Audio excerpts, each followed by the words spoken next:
Thank you for joining me for the program this week. Wow, we've had such an incredible time in the last several weeks looking at a so-called ceasefire in the Middle East. We've got the world celebrating peace. We've got nations surrounding Israel celebrating peace. But unfortunately, we don't really have peace yet. And so really the name of our program today is Ceasefire. Is it on or off? And the reason I say that is because, you know, this is not the first time people have tried to make peace in the Middle East. Matter of fact, almost every president in the near history has tried to overture a peace in Israel. And so we're going to look at some of the details, the ceasefire, is it on or off? But I thought maybe before we start that particular program, I want to go through a history lesson for you. A history lesson because you see, if you went back all the way to 1979, some of you weren't even born yet, but I was around. And I remember because it was an incredible time when the Egyptian President Anwar Sadat, Prime Minister Begin, they met together with Jimmy Carter. They shook hands and they said, we have a peace accord. I could stamp over the top of this picture failure because it didn't last very long. And then a few years later, well, we had another situation. Here's George H. Bush, and he pushed through a peace treaty. And it was called With Tough Love. Yitzhak Rabin was the prime minister then. I was a friend of Mr. Rabin. Tragic that assassin's bullet killed him. But what a nice man. Started out as a hawk, ended up as a dove. But he made peace. And then it was interesting because you see that one failed. And so in 1993, we had the Oslo Accords. And now we have Bill Clinton there. And he brings Yitzhak Rabin together with Yasser Arafat. I remember the handshake. And it was one of the most pathetic things I'd ever seen because you could tell that Mr. Rabin did not want to shake hands with him. And Yasser Arafat's pumping his hand vigorously, and Mr. Rabin is not very enthused about it. But it didn't stop there. Here's another one. The roadmap for peace, 2002. Prime Minister Abbas from the Palestinian point of view, George W. Bush, Ariel Sharon, they come together. They have the roadmap for peace. I could stamp on this one the same thing, failure. We go a few years later to 2014.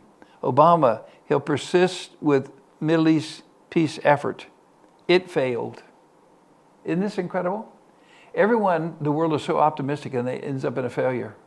And then during President Trump's first term, 2019, Trump predicts a good shot at achieving impossible Middle East peace deal. It failed. Now we've just come and we've celebrated the eternal peace. And here we are, peace 2025.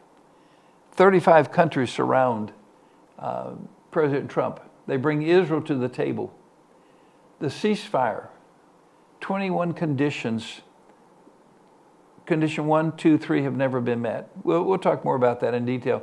I just want you to see that this is not the first or last peace proposal, to be honest with you. But here's what we do know. In the search for peace, Thessalonians chapter 5 says this, when they say peace and safety, then sudden destruction. The toll that it will take on the world is unbelievable. You see, Satan has a man ready. I don't know who he is. You can guess. I could guess, but we don't know. Thessalonians says we don't know who he is until after the church is gone. So I'm pre-trib. I believe that prior to the tribulation, prior to the Antichrist being revealed, I think the church is gone. But we've had some great claims. Look at this one. Here's Macron. He declares that if he would become the true president of Europe, that he would rule like a Roman god. What a flop he's been. Jared Kushner, all the way back in 2019, he was making peace deals. Yeah. Trump thinks Jared Kushner can bring Middle East peace. Yeah, unbelievable. Or now we come up to present day. Trump declaration for enduring peace and prosperity. Wow. Right now, he's the world champion. And what a headline when we saw it said, welcome to the court of Jared Kushner. The fixer king is back. Yeah, he's had more than one attempt at bringing peace. And so we come to a Middle East that's looking for peace. Matter of fact, we've seen power plays within that. We watched as the president of Turkey, Erdogan, he comes and he always finds a way to get his picture right next to the president, like he's instrumental in this whole peace process. No, he may be a detriment to it. 2 weeks earlier, he was making threats with him and Egypt coming against Israel to destroy Israel. Unbelievable. So that's why our program today is going to be ceasefire, off or on. And you'll see how incredible a time we're living in. My friend, I believe we're at the end of the church age and the beginning of the tribulation. What an exciting time. But it also brings into play, are we ready? Are we ready in terms of salvation? Are we ready in terms of spending our time for the kingdom of God and not just for ourselves? Oh, believe me, the Bible's true. He says that to make the final deal, it's going to take an Antichrist to confirm it. I really think we're watching that take place before our eyes. So with that introduction, here's our program for today. I'll be back at the end of the show to talk to you a little bit more. Thanks for joining us today. God bless you. Thank you for joining me today. Aren't you excited that you live in a news-filled world? Think about people that lived 100 years ago. And the big news was something that about the neighbor's dog, or maybe the cat climbed the tree. But we live in a day and a time when so much is taking place. Matter of fact, it's almost hard to keep up with it, isn't it? But there's a couple stories that I really think I need to bring to your attention. We've been studying the ceasefire and the sudden destruction. We've all memorized the verse, Thessalonians chapter 2, chapter 5, and verse 2, where it talks about verse 3. They're going to say peace and safety and sudden destruction. We studied the incredible chapter in Daniel chapter 8, where it talks about a willful king who with peace deceives many and actually brings persecution upon Israel. And so this is a background, but this is the biblical background. What's taking place? And as you can tell from the little cartoon I have up here, it's wonderful. Ceasefire. Is it on or off? Matter of fact, it changes every hour. And if we're not careful, I could change it again another hour from now because things are taking place that quickly. But let's just review where we are. And the very fact that things are switching back and forth like a light switch might mean that the ceasefire is in jeopardy and that an eternal peace is not going to come through the negotiations of mankind. Matter of fact, today, I not only want to talk about the peace in the Middle East and the ceasefire in the Middle East, I want to show you how explosive the whole world is. We live in an explosive world. Explosive not just in terms of firearms, but in terms of attitudes. And it doesn't matter if we're talking about the race for mayor in New York, or Venezuela, or Colombia, but for sure the Middle East. Ceasefire, is it on or off? And depending on which hour you watch the news, well, you may have a different opinion. And so let's take a look at some of these. For example, this is an incredible one. So much for lasting peace in the Middle East. It didn't last 1 week. And what's incredible is that this headline actually says this. This is Brits News, that Israel violated the ceasefire. Now just stop for a moment and think about it. Why did Israel violate it? Well, Israel violated it because there were people in Gaza, the Hamas people in Gaza, who still had weapons and who were actually firing on Israelis and who were firing on the Palestinian citizens. So thank God that they violated it. Thank God they had the decency to say, hey, that's not the conditions. Remember, 21 points. 3 of them, let's just review them. Hand over all the hostages, dead and alive. That has not been done. Oh yeah, we gained a couple. They tried to sneak one in that wasn't one of the hostages, but we've gained a couple. 16, 19, I think still missing. Hopefully we'll get those. But at this point, less and less optimism is that point number 1 of the whole ceasefire will be kept in check. Number 2, that Hamas lays down all of its weapons. Let me just ask you, did Israel break the ceasefire? Or did Hamas by not handing over weapons, not handing over the rest of the hostages? I think the answer is pretty obvious, isn't it? And the third one is a way for Hamas not to be involved in in the running of the country. They're not only involved in the running of the country, they're running the country. And so that's why these headlines are incredible, and that's why the ceasefire, is it on or off? Nobody knows, not even the White House knows. I'll show you what I mean in a few moments. What an article this is. Look, Hamas has violated the agreement on every account, and now Israel is responding. You see, Israel was told that if these conditions are not met, then they can respond. Matter of fact, they can wipe them out. They were not only told that at the ceasefire meeting, they signed that in an agreement, and the president reiterated it. The advisors to Netanyahu, Ben-Gvir, Smirch, they all said the same thing. We had a chance to eliminate him. Do we have that chance if the conditions are not met? The answer was emphatically yes. And so, my friend, ceasefire, on or off? Eternal peace is off. Ceasefire is off and on, depending on what hour you look. Why am I pointing out the obvious? Here's why. Because the Bible said it's going to be so difficult to get peace, it's going to take a master peacemaker to confirm the treaty. Is he on the scene? I think he is.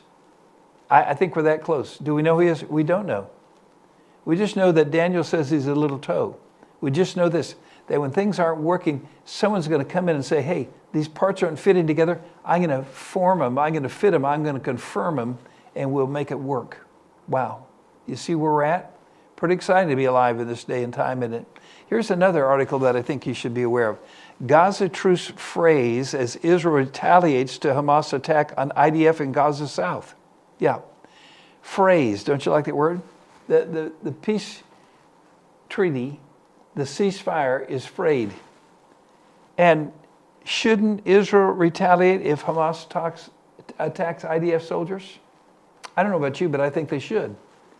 They were granted this permission, and 35 nations came together, signed the agreement, and said, yeah, if it's not a ceasefire, if it's broken, if one of the 21 points is broken, you have the right to go back in. They're taking that right.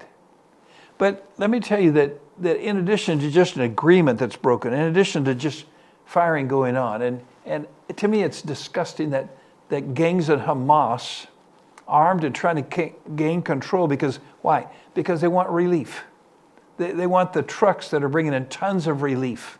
They want to own that relief. They want to sell it to their own citizens. It's a crooked business, my friend. War is a crooked business. Peace may be just as crooked, because they're stealing the aid that came in. One time there's going to be 600 trucks a day. Now they're saying only 300 because there's such chaos in terms of the Hamas gangs. I'm not trying to make a situation worse than what it is. It couldn't be worse. But the truth is, the reality, look, here's what happened. Because the truce was broken by Hamas, they fired short-range fire, because supposedly the so-called ceasefire drew a boundary, a line in which Israel would be on this side and Hamas and Gaza would be on this side, and there was to be no fire back and forth. And two IDF soldiers, two Israeli soldiers are killed. One man, 21 years old, life ended. One, 26 years old, life ended. What? Keeping the peace, ensuring the ceasefire. You know what? If it would have been the other way around, let me tell you that the streets would be full of protesters. They would be talking about how terrible Israel is to kill two soldiers when there was a ceasefire on, when they were negotiating toward a peace treaty. But when it's turned around, no one's protesting. No one pronounces their names. No one mentions these people. These two young men gave their lives because of people that think they can achieve a ceasefire. My friend, one of the things that's involved with ceasefire is usually somebody has to say, I'm ready to quit. The other has to say, me too. But right now, Hamas is not ready to quit. Do you understand that when they released all the prisoners, 250 with lifetime sentences, some for murder, some for rape, 1,700 more, incredible, horrible people, that The Palestinian government paid them $70 million. Yeah, that's at least $40,000 apiece for every single prisoner released. And what do the parents of the hostages get? Maybe someone returned, maybe just a box. Maybe say, no, wait, we're going to bring those bodies back after all. I don't know that they'll ever find all 19 hostage bodies that are left, to be honest with you. I don't know that they'll ever be delivered. I don't think they will be. I think they're going through the motions of digging and searching, but my friend, that was one of the conditions. Do you understand? It's not met. The conditions are probably impossible to obtain. Now, in case you think I'm singing a solo, in case you think I'm just thinking, okay, let's make a point for Israel, may I quote you the president? Here's what he said. Trump warns Hamas, we'll have no choice but to go in and kill them if bloodshed persists in Gaza. If bloodshed continues in Gaza. It has. Matter of fact, I go home, I get a news report, I come back to the studio, I go home, get a news report, come back. It changes every hour. I don't know if it's off or on, but I know this. It's so frayed, it's so fragile that you can barely count it. My friend, do you understand? The world's in a quandary. The world's seeking for peace, and they can't find peace. Why? Jesus Christ is the one that brings peace. You see, you have to have peace with God so you can have the peace of God. They want the peace of God, but they don't want God. Or how about this? Look at this headline, incredible. Trump threatens to kill Hamas if Gaza executions continue. You know what? The word threaten there is a pretty important word. Because threaten doesn't do anything. Only when you have action. Up until now, I would say that President Trump has been a president of action. I hope that continues because I'll tell you what, if the conditions are not met, the only way to deal with Hamas as terrorists, you're going to have to go in, you're going to have to deal with them severely, strongly, stronger than what's been done up till now. Yeah, stronger than what's been done. And by the way, the investment that's going to be made is incredible. Look, Hamas isn't listening to your threats, Mr. President. They're mocking him. That's why I'm not optimistic. Whether this is on or off this moment, I don't know. It may be on this moment and off in the next second. But I do know this, that as a result of all this, I know now we've got troops coming in, U.S. troops going in to the Ben Gurion Airport, now set up in Gaza Way to oversee the whole thing. Wow, I'm concerned. Yeah, several hundred U.S. troops are now there to maintain order when it hasn't been able to be maintained by multiple armies. You see, I'm not sure that the United States should be policing the world. I'm not saying we shouldn't pick a side. I'm not saying we shouldn't help certain people that are being fired on, not just in the Middle East, other places as well. But I think we have to be careful because you see, the most important thing really is to protect ourselves at home. What's the situation? Why is it going so bad? Well, I think we find out that we can't take the word of the terrorist. And unfortunately, we continue to believe them. I'm concerned because of the values, the lifestyle values that are different from Christianity versus Islam. Yeah, where they're training their children to actually give away their life. No wonder we have the situations that we do. This cry was taken up with 60 Minutes. And in 60 Minutes, they begin to talk to the two people, Steve Wilcock and Jared Kushner. And they talked about behind-the-scenes negotiation. And there's some things that were very unusual about the interview. The whole story was worth your while to go back and to look at 60 Minutes. I normally don't recommend a news program like that, but I will this story. Because I think you'll learn some things, at least I did. And among the things I learned was this, that those two men had incredible power to negotiate a deal. It wasn't the president standing one-to-one. No, he said, make a good deal, get a good deal. And these men were left to their own to make that deal. I'm concerned a little bit about that. Who really makes the deals? And we're talking about President Trump for the Nobel Peace Prize. We're talking about the King of Peace. We call it that. Jared Kushner. Wow.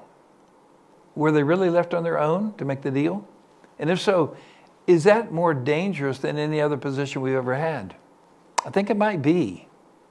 But I want you to listen to just a little bit of this 60-minute program. And like I say, look it up for yourself.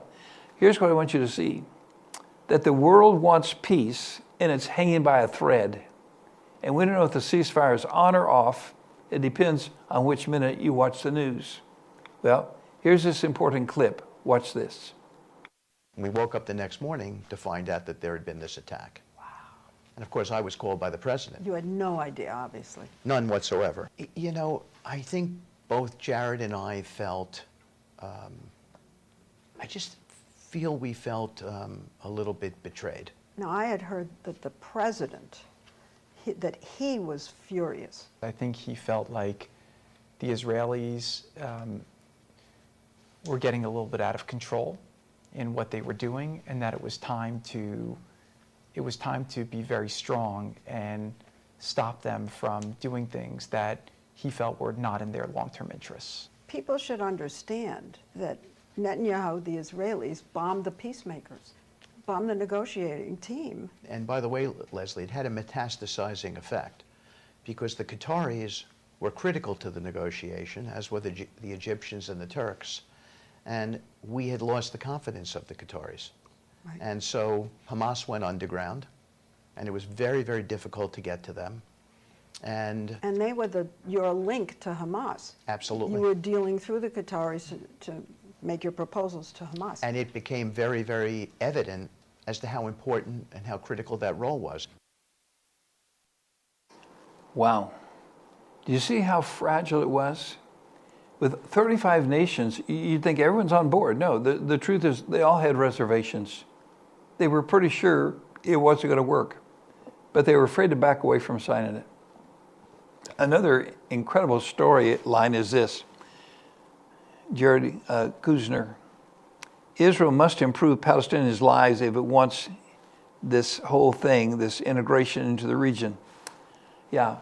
Do you see that it's Israel's job now to redo Gaza again? Remember the schools, the hospitals, the jobs that they had at one time? And they ordered the Jews out of Gaza. And now they want them back.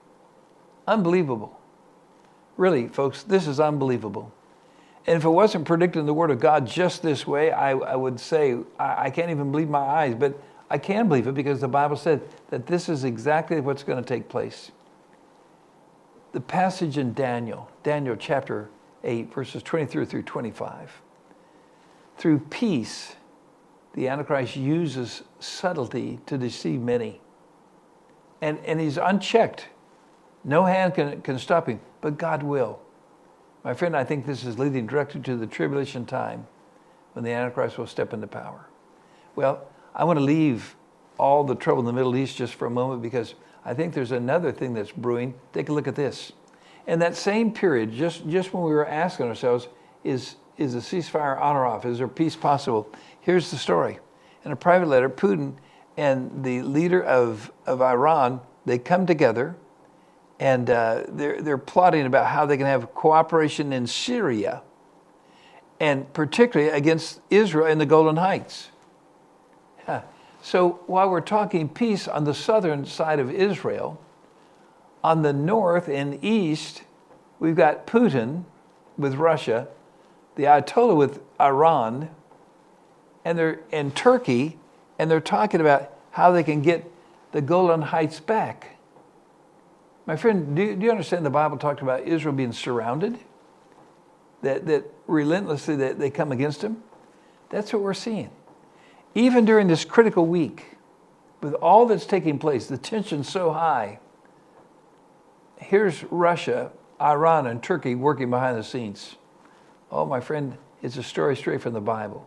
Or how about this story? Look at this one. President Trump said he's going to meet with the Ukraine president, Zelensky, and then he's trying to get a meeting with Putin. And the latest thing was this, that they're going to say, okay, are you happy with where you are? If you're happy with where you are, then let's try to negotiate peace right here. Well, I don't know that the Ukraine's going to be happy because a sizable piece of their country has been won back by Russia. And so in the rare earth minerals, we're going to mention that again here in a moment, it continues to play into this. My friend, not only do we have a fragile peace in the Middle East, we have no peace in the Russia-Ukraine area. Or how about this story? We're talking about the situation in Russia, and we're talking about, okay, if we can get Russia to say this is the proper line and this is the proper line. And so here we are, America, we're in the middle of it. And against this whole background, we're talking about Tomahawk missiles. My goodness. Are we going to supply weapons to the whole world? Are we going to supply soldiers to the whole world? And if you're not satisfied with the fact that we have another budding world calamity taking place there, how about the story coming out of China?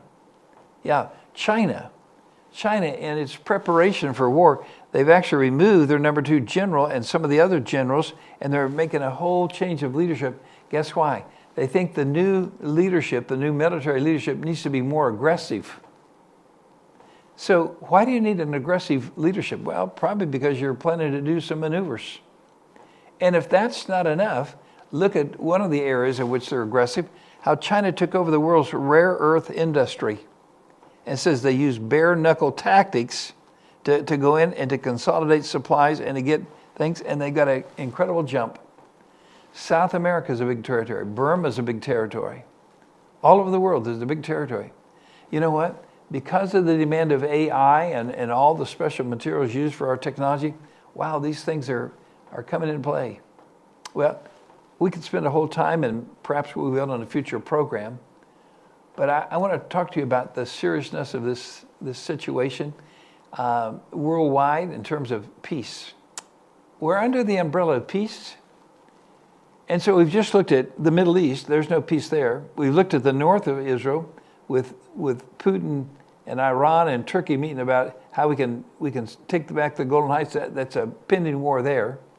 We looked at the border of Ukraine and Russia, pending situation. We looked at China building up their, get more aggressive generals. And now, of all things, look at this one. Fox News alert, B-52 bombers are flying off the coast of Venezuela. Trump's not bluffing.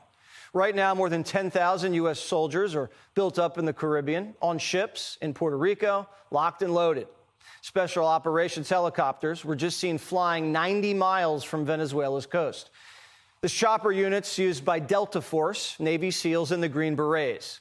The Black Ops were spotted off the coast of Trinidad. They're very important for search and rescue missions. Also spotted little birds. They're smaller but faster, designed for quick insertion of special operators behind enemy lines. The Ghost was also confirmed to be in the Caribbean. That's the nickname for MV Ocean Trader. It's the kind of ship that doesn't want to be found.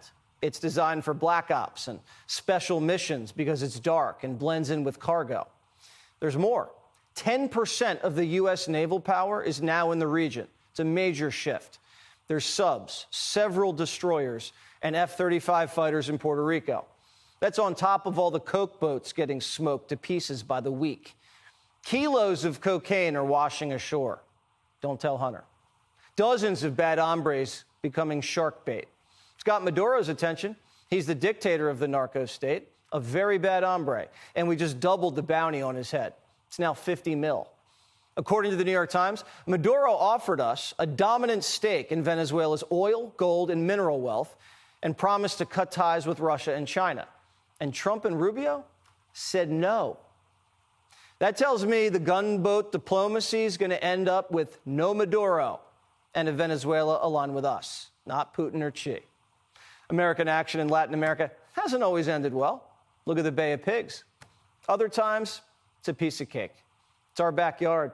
And Trump's just reestablishing the Monroe Doctrine, a.k.a. the Donroe Doctrine. Hopefully, a Venezuelan general does the right thing and collects the $50 million bounty. No one wants a messy conflict in South America. Maduro controls drug traffickers who are pretty strapped.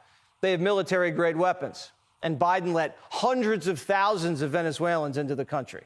They could be activated. But if Trump can pull this off and kick China and Russia out of Venezuela after what he did with the Iranians, it'll give him a lot of power to deter Russia and Ukraine and China and Taiwan. Wow, what a report. My friend, do you see how busy the world is in terms of war? The world is looking for a peacemaker. By the way, our time's running out, so I got to go quickly, but here we are in Colombia. And our president says, no more aid to Colombia until we get these things straightened out. Good for him. I'm not against the president. He's taking a good American stand. I'm saying that the hour is far spent and peace is broken. And if you think it's broken here, how about in New York? Yeah, this man is coming in. He's not only a socialist, he's a Muslim. And his big charge to his opponent, listen to this, is unbelievable. Listen to the big charge. Candidate in the Democratic primary for him to set foot in a mosque. He had more than 10 years, and he couldn't name a single mosque at the last debate we had that he visited. And what Muslims want in this city is what every community wants and deserves. They want equality and they want respect. And it took me to get you to even see those Muslims as part of this city. And that, frankly, is something that is shameful and is why so many New Yorkers have lost faith in this politics. Yeah, except that is totally false. I worked with the Muslim community for many years. Name a single mosque you went to when you were the governor. Can you name a single mosque you went to in 10 years? Before you were ever here. Before I was here? Before you were even in state government. I worked with the Muslim community. Yeah. Imams presided over State of the States. We worked in religious working groups, tolerance groups, anti-Semitic groups, etc. All right, gentlemen. Oh, so in order to be a candidate for mayor, you need to visit Muslim mosque. My friend, this is America. We're supposedly a Christian nation.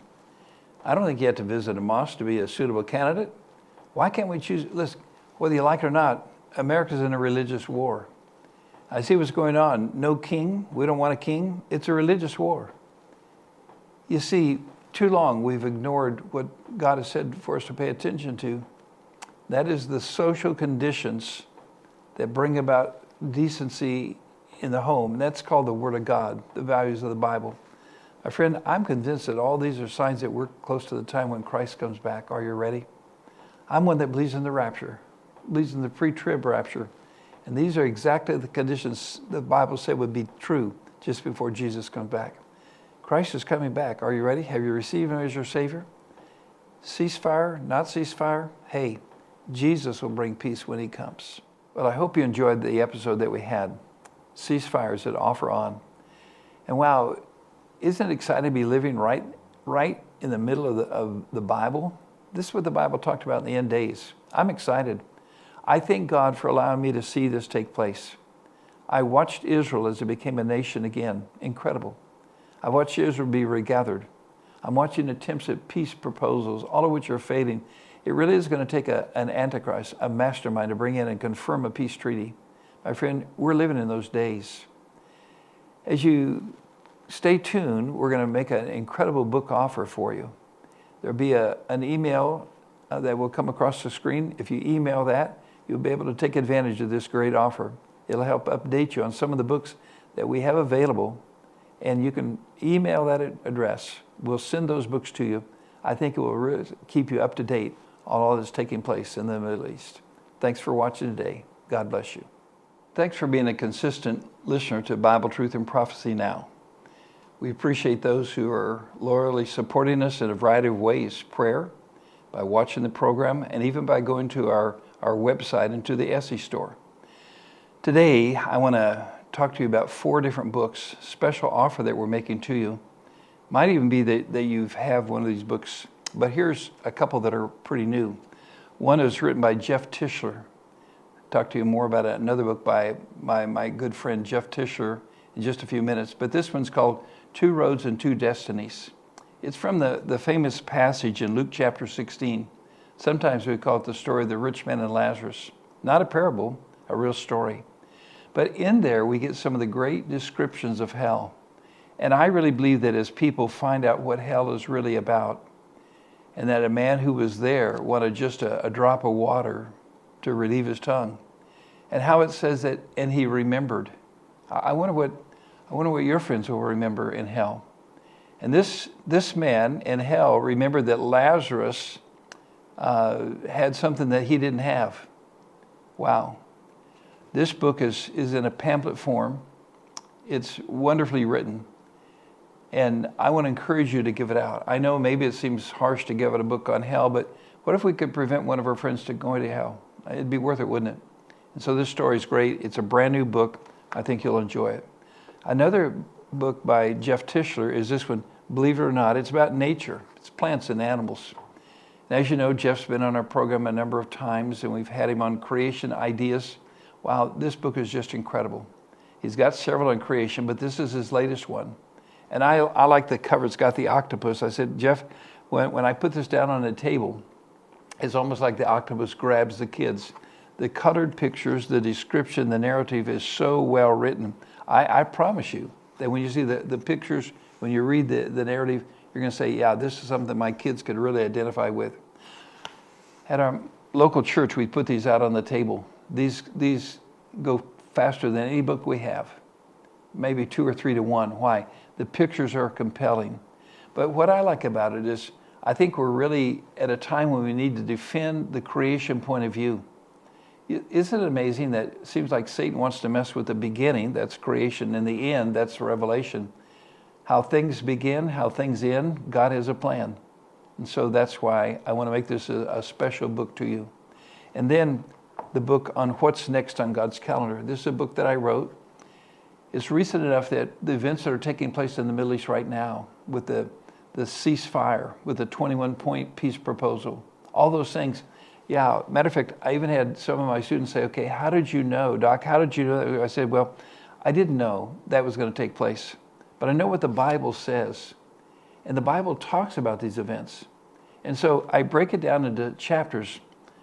What's coming next? The rapture, the tribulation, Battle of Armageddon, Great White Throne Judgment, Millennial Kingdom, New Heaven and New Earth. And again, lots of colored pictures, easy way to find charts and descriptions in the book. I really think you'll enjoy it. I've also put several other, I'm going to say, informational things like the love story and compelling story in the gospel, a summary of the Song of Songs. And so really, I can thank my staff for all the work they've done because the pictures are fantastic.